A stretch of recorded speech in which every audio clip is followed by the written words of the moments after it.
عالميا. المنتخب المغربي في المركز ال11 عالميا. طيب السؤال، متى نصير زي المغرب؟ لما نشتغل صح. لما المنتخب قلنا 100 مرة اللي بيصير ما بين اتحاد الكرة وإشرافه على المنتخب، أنا بالنسبة لي مش مقنع. المنتخب يفصل من خلال إدارة مستقلة. يعني المغرب هم فاصلينه؟ مو فاصلينه يا ابن الحلال، ايش الاختراعات؟ المغرب يا اخي سوي زيهم.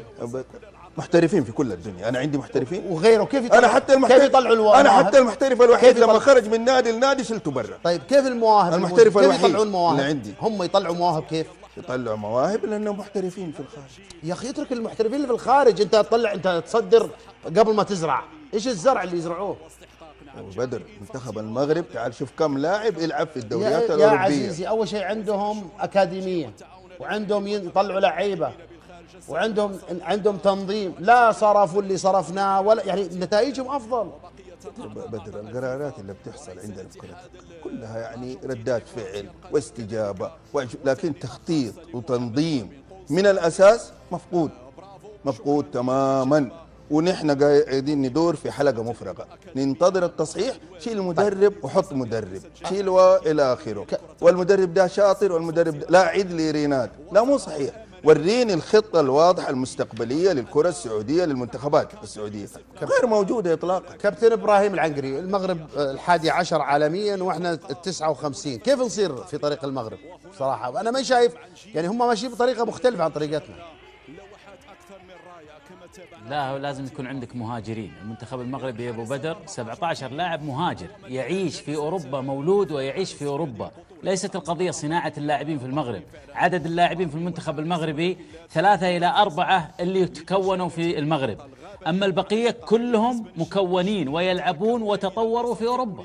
فهذا المهاجرين هم اللي فرقوا بالمنتخب المغربي، مع انه صحيح في عمل في الكره المغربيه. اولا انت تعرف الفروقات ما بين الخليج والمغرب، عدد السكان، وأيضا الشغف واللعب بكرة القدم، ولكن النقطة الأساسية في المغتربين. جل لاعبي المنتخب المغربي مغتربين. في عندك عز الدين أناحي، يوسف نصيري، هذول هم اللي تكونوا في المغرب أساسا. أما البقية ترى يا أبو بدر أغلبهم أوروبي ويعيش في أوروبا ومولود في أوروبا. ايش رايك يا محمد الشيخ؟ ما يحصل أمر يعني يؤكد على أنه هناك خلل كبير في رؤية الاتحاد السعودي اللي أعلنها، واللي أكد أنه هو يستهدف أن يتقدم في تصنيف الفيفا العالمي. احنا نشوف نتقدم خطوة ونتراجع خطوتين، نتقدم خطوة ونتراجع 3. الدليل منتخب العراق يتقدم علينا، احنا الثامن، منتخب العراق السابع. منتخب أوزبكستان الطارئ حديثا على المنافسة في التصنيف الآسيوي يتقدم علينا. منتخب قطر عاد متقدم علينا. الآن احنا لا نقارن نفسنا مع المغرب، رغم أن المقارنة مع المغرب، مع تونس، مع مصر، مع الجزائر تكشف جانب آخر. صحيح أن منتخب المغرب ومنتخب الجزائر ومنتخب تونس عندهم من المواهب المنشئين في أوروبا، واللي احترفوا من بداية حياتهم وتكوينهم حتى اليوم في أوروبا، ولكن هذا لا يعني أن ليس هناك عمل داخلي في المغرب. أكاديمية محمد السادس، الدوري المغربي وما يفرز. اليوم لدينا لاعبين، احنا في السعودية دورينا القوي لدينا لاعبين مغاربة من منتجات الدوري المغربي، بينما احنا بكل صراحة ما نقدر نطلع لاعب، ونطلعنا لاعب شفناه يقعد احتياط ما يطقها في، وهو من نجوم الكرة السعودية، اقصد سعود عبد الحميد. بالتالي احنا عندنا مشكلة كبيرة في المنتخب السعودي، نتائج المنتخب السعودي، وبالتالي هذا انعكس على الوضع. لما يقول لك منتخب العراق يتقدم يعني نتائج افضل منك، لما تتكلم عن منتخب قطر يتقدم يعني نتائج، واوزبكستان افضل منك. وبالتالي بعيد عن هذه عندنا مشكلة اسمها المنتخب الأول ونتائج المنتخب الأول. أخلص إليه. إذن الوعود اللي وضعت في رؤية تحول الكرة السعودية حتى اللحظة تسير للخلف ولا تتقدم للأمام. تقول لي الشاهد، أقول لك تصنيف الفيفا. تقول لي شاهد ثاني، أقول لك إحنا في الملحق الآن بعد أن فشلنا في التأهل المباشر. ايضا حتى مصر خلينا لا اجي الان الموجود اليوم منتخب مصر في الترتيب 32 عالميا. وين احنا في 59؟ منتخب مصر 32 عالميا. حتى اللاعبين المتواجدين في اوروبا اليوم من الدوري المصري هم مخرجات الدوري المصري، هذا مش مواليد اوروبا، مخرجات الدوري المصري. على بين قوسين يسمحون لي الاخوان في مصر، على ما نشاهده من فوضى تنظيميه وفي الرزنامه المصريه وفي الدوري المصري، لكن الدوري المصري ينتج مواهب، اسال ليش احنا ما ننتج مواهب؟ ليش مش قادرين نقدم محترفين حقيقيين الى الخارج في اي مكان؟ في اي مكان المهم ان نشاهد. وبالتالي نقول بالنتيجه احنا فشلنا الان في الرؤيه الموضوعه للاتحاد السعودي واللي اعلن عنها قبل سنتين، خطوه قدام 3 خطوات للخلف. اللاعب السعودي هو يتقاضى ملايين كبيره، لازم يجيني اللاعب المغربي.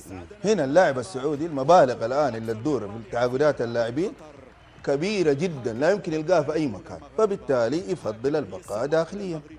لا وكان احنا نتكلم اخوي عبد الله معليش، احنا نتكلم صحيح اللي تقوله انت صحيح، ولكن احنا اليوم قاعدين